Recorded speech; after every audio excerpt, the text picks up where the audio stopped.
नमस्कार दोस्तों, wealth sky के एक और नए इंटरेस्टिंग वीडियो में आप सभी लोगों का स्वागत है। मेरा नाम है सुधीर और बात करेंगे इस वीडियो में हम निफ्टी एंड बैंक निफ्टी के बारे में। दोनों के चार्ट को अंडरस्टैंड करेंगे, समझने की कोशिश करेंगे ये जो मार्केट में कंसोलिडेशन चल रहा है, तो इस कंसोलिडेशन का ब्रेकआउट या ब्रेकडाउन कब आएगा, क्या कल का ट्रेडिंग सेशन मोस्ट इंपॉर्टेंट रह सकता है, इस चीज़ को हम समझने की कोशिश करेंगे। तो जल्दी से इस वीडियो को स्टार्ट करते हैं। वीडियो स्टार्ट करने से पहले बात कर लेते हैं सबसे पहले मार्केट एट 11 की वीडियो की। मार्केट एट 11 में मैंने आपको क्लियरली एक पॉइंट समझाया था कि आज का जो मार्केट है वो बेसिकली एक रेंज बाउंड मार्केट है और ये क्या करेगा, एक कैंडल ऊपर बनाएगा, एक कैंडल नीचे बनाएगा, एक कैंडल ऊपर बनाएगा, एक कैंडल नीचे बनाएगा। इस तरीके से आपका सारा प्रीमियम खा लेगा। निफ्टी में ये एक फॉल आया था, बस इसके अलावा कोई निफ्टी में फॉल नहीं आया। पूरे दिन ये एक रेंज के अंदर ये ट्रेड करता रहा। बट बैंक निफ्टी और फिन निफ्टी ने तो बहुत ही ज़्यादा नैरो रेंज में कामकाज किया। आप देख सकते हो क्या हो रहा था पूरे दिन। आपको यहाँ पे देखने को मिलेगा एक कैंडल ऊपर बन रही थी, फिर थोड़ी देर बाद मार्केट नीचे आ रहा था, फिर ऊपर जा रहा था, फिर नीचे आ रहा था। ये चीज़ मैंने आपको मॉर्निंग में ही समझा दी थी, अराउंड 10 बजे के करीब ही। क्यों समझाई थी? क्योंकि ये सिनेरियो दिख रहा था, सिर्फ एक ही मोमेंट आया, इसमें कोई फॉलोअप बाइंग भी नहीं आई है और वही 45,100 के आसपास रेजिस्टेंस यहाँ से फेस किया था। मैंने आपको मॉर्निंग में ही बताया था कि अगर ये ब्रेकआउट आएगा तभी आपको कोई ट्रेड प्लान करना है। अगर आप इसका ब्रेकआउट, ये ब्रेकआउट भी मान के चलते हो तो अभी इसका फॉलोअप नहीं आया, ठीक है ना। अगर ये यहाँ से आप ये ब्रेकआउट भी लेके चलते हो तो अभी इसका फॉलोअप नहीं आया, सिर्फ इसने यहाँ से मूवमेंट किया, उसके बाद ये नीचे आया, फॉलोअप में इसने हाई को निकाला ही नहीं है। तो ये पॉइंट मैंने आपको क्लियरली समझाया था। बट उसके बाद भी आप लोग को क्या है, पूरे दिन कुछ ना कुछ ट्रेड फाइंड आउट करना पड़ता है और ज़बरदस्ती आप ट्रेड करते हो, इसलिए आपको लॉस होता है। ये पॉइंट मैंने आपको मॉर्निंग में ही समझाया था कि मार्केट आज कहीं नहीं जाने वाला, ये बहुत ही ज़्यादा नैरो रेंज में ही घूमने वाला है। तो आप थोड़ा सा अपने हाथ को रोक के कामकाज करिएगा, नहीं तो लॉस हो जाएगा, ठीक है। फिर भी लोग मेरे को व्हाट्सएप करे जा रहे थे कि कोई ट्रेड बता दो, कोई हीरो टू ज़ीरो बता दो। अरे यार, जब कुछ बन ही नहीं रहा है तो कैसे बता दूँ। अब बहुत से लोगों को ये लगता है कि मैं अपनी पर्सनल ट्रेड करता रहता हूँ और जो मार्केट एट 11 में बताता हूँ वो थोड़ा सा गलत बताता हूँ। मैं आपको क्लियरली बोल देता हूँ, देखो ये है वो, ठीक है, 20,000 वाला अकाउंट, ठीक है। यहाँ पे फंड देखोगे, आज लास्ट कल मेरे को कोई प्रॉफिट नहीं था इसमें, 300-200 रुपये का प्रॉफिट था। परसों मेरे को 4,500 रुपये का प्रॉफिट था, तो 27,000 यहाँ पे हो गए। और आज के दिन में अगर देखोगे तो 2,666 रुपये का यहाँ पे 2,600 रुपये का प्रॉफिट है। अब यहाँ पे मैं ऑर्डर बुक दिखा देता हूँ आपको। देखो ट्रेड जाओगे, लास्ट ऑर्डर आपको दिख रहा है 10:22 के बाद कोई ऑर्डर नहीं है। 10:22 का ऑर्डर का मतलब जानते हो, जब बैंक निफ्टी ने अपने हाई को टेस्ट किया था बेसिकली, यहाँ पे ये 10:22 का यहाँ पे ये हाई टेस्ट हुआ था, तभी मैंने अपनी सारी पोजीशन को एग्जिट कर दिया था। और फिन निफ्टी का ये हाई था, यहाँ पे सारी पोजीशन को मैंने एग्जिट कर दिया था।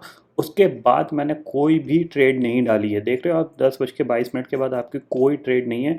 जो ट्रेड थी आपकी 9:19 से स्टार्ट हुई थी और 10:22 पर कंप्लीट हो गई थी, क्योंकि मेरा डे हाई का टारगेट हिट हो चुका था। उसके बाद मेरे को पता थी मार्केट ये ट्रैपिंग मार्केट है और ये ट्रैप करके रहेगा, तो मेरे को लॉस भी हो सकता है। तो मेरे को अपना हाथ यहाँ पे आज के दिन रोक के चलना है।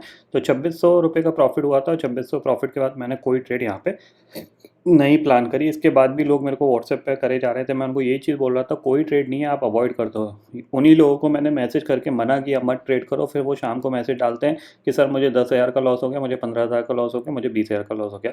जब तक आप अपने हाथ को रोकना नहीं सीखोगे ना, तो ट्रेडिंग क्या है, ट्रेडिंग तो हर कैंडल पे एक ट्रेड है। यहाँ से पुट ले लो, ट्रेड हो गई, यहाँ से कॉल ले लो, ट्रेड हो गई। आपको मोमेंटम चाहिए। मोमेंटम जब तक नहीं आ रहा, जब तक कि चैनल का ब्रेकआउट या ब्रेकडाउन नहीं हो रहा, आपको मोमेंटम नहीं मिलेगा, क्योंकि इंटरेस्टेड ही नहीं है कोई। ना बायर इंटरेस्टेड है, ना सेलर इंटरेस्टेड है। एक छोटी सी रेंज में मार्केट घूम रहा है, उसमें आप क्या प्रॉफिट कमाओगे मुझे समझ में नहीं आता। आपको दिन छोड़ना क्यों नहीं आता, ये चीज़ मेरे को अभी तक समझ में नहीं आई बहुत से लोगों की। अगर आप दिन छोड़ना नहीं जानते, आपको ये समझ में नहीं आता मेरे को कब मार्केट में काम करना चाहिए, कब नहीं करना चाहिए, तो बहुत प्रॉब्लम वाली बात है। ये चीज़ ध्यान में ज़रूर रखिएगा, ठीक है।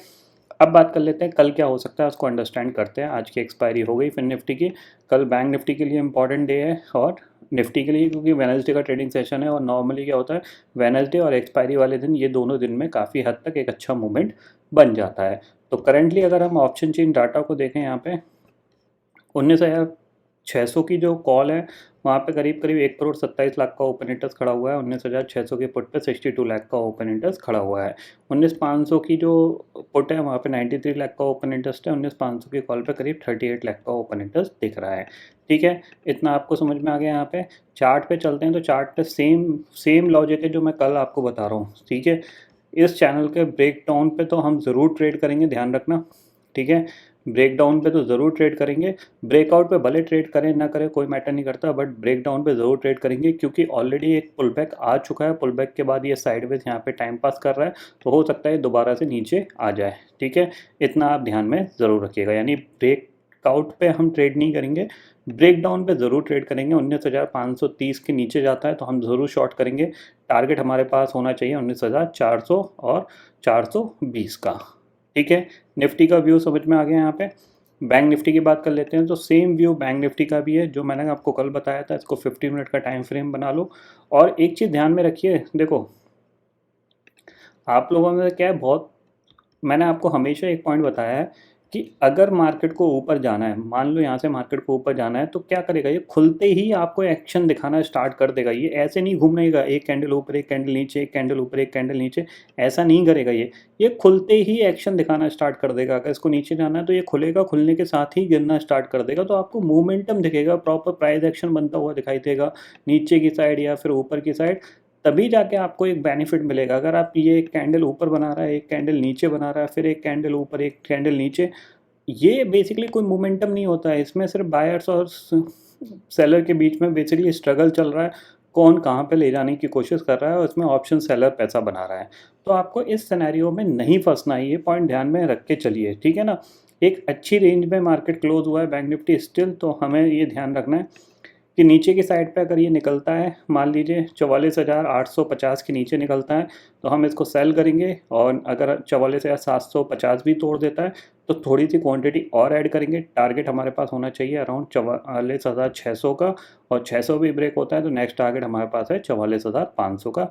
ये पॉइंट आपको ध्यान में ज़रूर रखना है। ठीक है, ऊपर बाइंग के लिए सिनेरियो कब क्रिएट होगा, बाइंग के लिए सिनेरियो क्रिएट होगा जब ये ऑलमोस्ट कंफर्टेबली 45,150 के ऊपर ट्रेड करे। इतना आप ध्यान में रखिएगा, क्योंकि आज के दिन भी ये 45,000 के ऊपर जाके सस्टेन नहीं कर पाया था। अगर 45,150 के ऊपर निकलेगा तो ही हम बाइंग साइड पे काम करेंगे, अदरवाइज हम सेलिंग साइड का व्यू लेके चलेंगे। और सेलिंग साइड पे अगर अपॉर्चुनिटी मिलेगी तो डेफिनेटली हम यहाँ पे शॉर्ट करके ज़रूर काम करेंगे, क्योंकि ऑलरेडी 2-3 दिन हो गए इसको नैरो रेंज में काम करते हुए। तो there will be the maximum chances कि अब कहीं ना कहीं एक मोमेंटम आ सकता है। तो ऑप्शन बायर्स के लिए ये एक अच्छा दिन हो सकता है। ठीक है, इतना आपको क्लियरली समझ में आ गया यहाँ पे निफ्टी और बैंक निफ्टी का।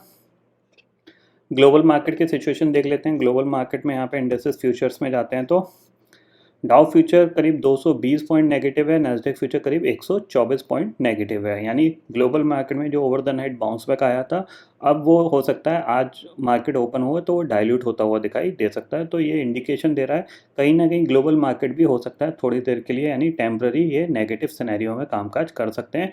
यानी आगे आने वाले 1 हफ्ते 2 हफ्ते थोड़े से ग्लोबल मार्केट भी नेगेटिव रह सकते हैं और हम भी नेगेटिव साइड पर यहाँ पर कामकाज कर सकते हैं।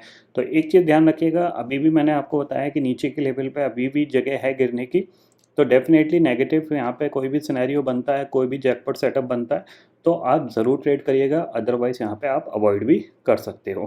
ठीक है, ग्लोबल मार्केट की सिचुएशन हो गई, निफ्टी बैंक निफ्टी हो गई। तो यहाँ पे आज के वीडियो में मैंने आपको सारी डिटेल्स यहाँ पे समझा दी हैं। तो आई होप दोस्तों ये पर्टिकुलर डाटा आपको समझ में आ गया होगा। दोस्तों फिलहाल इस वीडियो में इतना ही है। आई होप ये वीडियो आपको पसंद आएगा। वीडियो पसंद आता है तो लाइक और शेयर ज़रूर करिएगा, और चैनल को जो सब्सक्राइब कर लीजिए, क्योंकि मैं सुधीर लेके आता रहूँगा हर दिन आपके लिए नए नए वीडियो। इसी के साथ शुक्रिया दोस्तों, जय हिंद।